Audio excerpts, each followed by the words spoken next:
الشیطان الرجیم۔ پروگرام کا آج دیوان خاص پروگرام کا آغاز کرتے ہیں اللہ کے بابت بسم نام اللہ بسم اللہ بسم اللہ نہیں پڑھی۔ بسم اللہ الرحمن الرحیم۔ جی تو میں ملتمس ہوں محترم جناب تنویر پھول صاحب سے کہ وہ تلاوت کلام پاک پیش کریں۔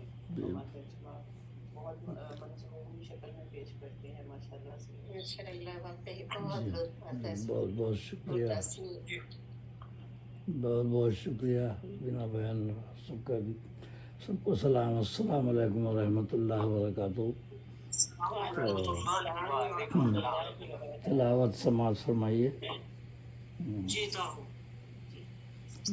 سورہ بقرہ آیت 142 44 144 تک، دوسرے پارے کے شروع کیا ہے۔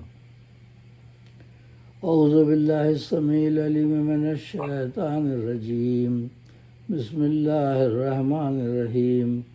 سیقول السفہاء من الناس ما ولاہم عن قبلتہم التی کانوا علیہا قل للہ المشرق والمغرب یہدی من یشاء الی صراط مستقیم۔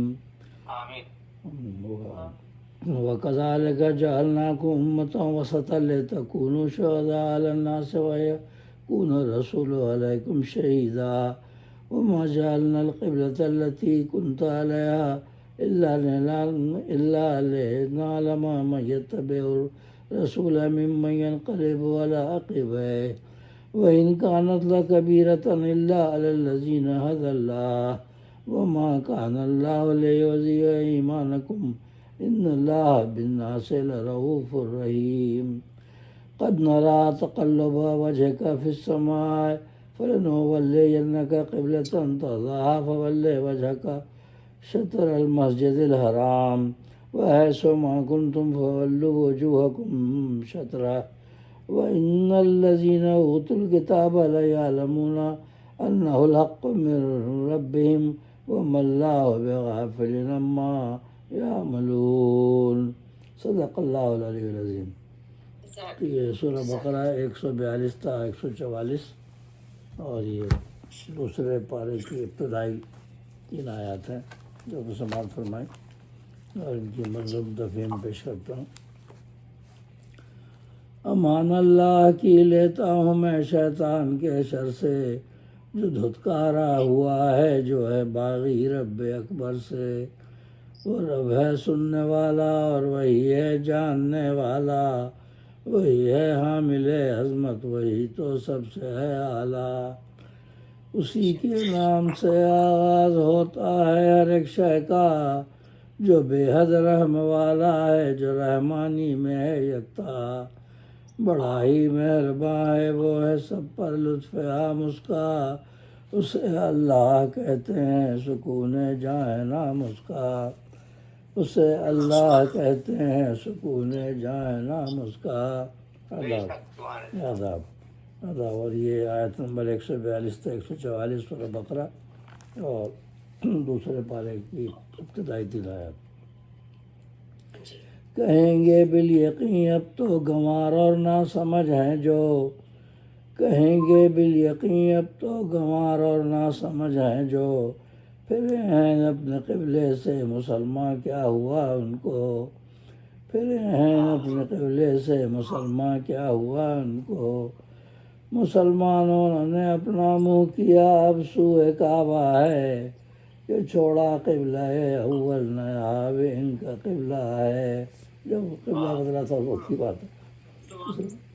مسلمانوں نے اپنا منہ کیا اب سوئے کعبہ ہے، کہ چھوڑا قبلہ اول نیا اب ان کا قبلہ ہے۔ یہ ہیں وہ لوگ جو ہرگز نہیں اس بات کے عالم، کہ جو اللہ کا ہو حکم اس کو ماننا لازم۔ تو کہ مغرب خدا کا ہے یہ مشرق بھی خدا کا ہے، جدھر بھی منہ کرو گے تم ادھر ہی ذات مولا ہے۔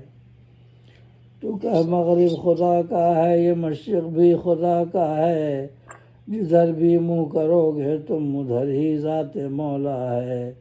وہی آقا تمہارا ہے، وہی ہادی، وہی رہبر، آداب جسے چاہے ہدایت دے چلائے سیدھے رستے پر.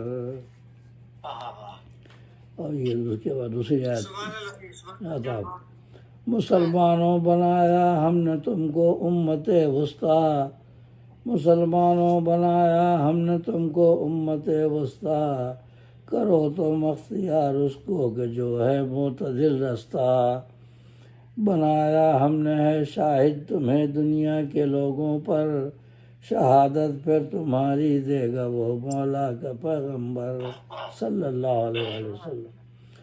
تمہارا قبلہ اول مقرر تھا کیا ہم نے، سمجھ لو اس طرح ایک امتحان سب کا لیا ہم نے. یہ تھا معلوم کرنا کون تابع ہے پیغمبر کا، ہے کس نے پیروی کی کون الٹا پھر کے جائے گا. اس میں اللہ تعالیٰ کی مصلحت یہ تھی کہ جب تک مکہ مکرمہ میں تھے تو قبلہ اول یعنی بیت المقدس فلسطین کی طرف منہ کرتے تھے، تاکہ وہاں جو لوگ مسلمان تھے جو ایمان لائے تھے ان کا امتحان تھا. ظاہر خانہ کعبہ سے زیادہ عقیدت تھی ان کو ایمان لانے کے بعد بھی، اور جو کفار تھے وہ بھی. تو انہوں نے سوچا کہ یہ تو ان کا ہمارا قبلہ ادھر ہے، تو آزمائش تھی ان کی. کعبہ کو چھوڑ کے انہوں نے قبلہ وہاں اختیار کیا. جب مدینہ منورہ ہے تو یہ جو تھا بیت المقدس جو تھا ان کا عیسائیوں یہودیوں کا ان کا تھا، ان کو مدینہ منورہ میں زیادہ ہی میں کو حاصل تھی قبلہ اول کو.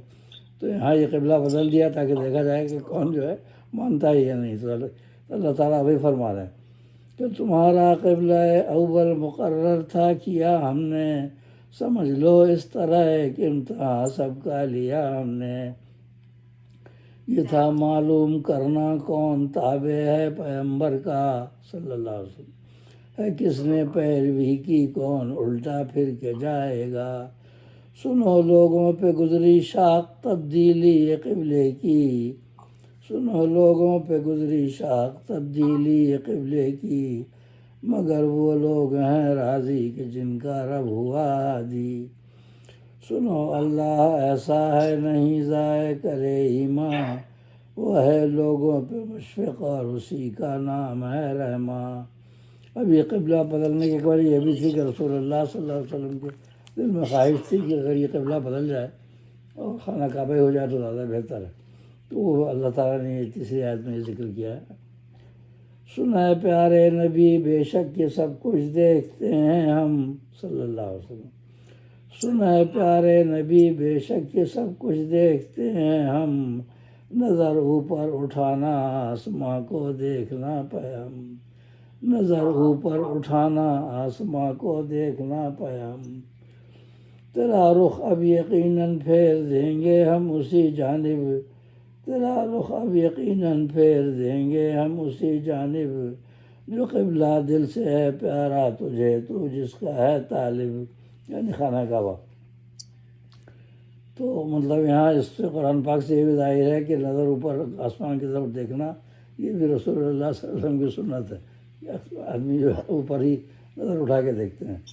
لیکن وہ کچھ ایسے شعر بھی ہیں کہ کوئی رہتا ہے آسمان میں کیا، اب ظاہر ہے کہ عرش عظیم اور ہوتا ہی اللہ تعالیٰ تو ہر جگہ ہے، لیکن یہ ہے کہ فطری بات ہے انسان کی نظر اوپر اٹھتی ہے، اوپر دیکھتا ہے آسمان کی طرف.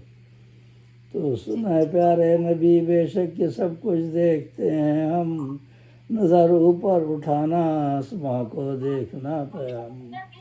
تیرا رخ اب یقیناً پھیر دیں گے ہم اسی جانب، جو قبلہ دل سے ہے پیارا تجھے تو جس کا ہے طالب. کرو رخ اپنا کعبے کی طرف تم پر ہوا لازم، کہ مسجد محترم جو ہے بنی اب قبلہ مسلم. کرو منہ تم اسی جانب جہاں پر بھی رہو تم سب، جو ہیں اہل کتاب ان کو ہے سب معلوم حکم رب. ان کی آئی پیشگوئی بھی تھی جب آخری نبی آئیں گے تو ان کا قبلہ بدلے گا، بیت المقدس سے یہ دوسری طرف چلے جائیں گے. ان کے بعد پیشگوئی تھی، لیکن اس کے باوجود بھی وہ نافرمانی کر رہے تھے. تو سنو اعمال جو ان کے ہیں ان سے رب نہیں غافل، نہیں وہ بے خبر اس سے کہ کیا ہے اندرون دل، نہیں وہ بے خبر اس سے کہ کیا ہے اندرون دل. صدق اللہ العلی العظیم. بہت بہت شکریہ. مطلب ان کی کتابوں میں پیشگوئی موجود تھی کہ نبی آخر الزماں کا قبلہ بدلے گا. بہت بہت شکریہ، جزاکم اللہ، فی الدارین خیر۔ جی بہت شکریہ آپ کا۔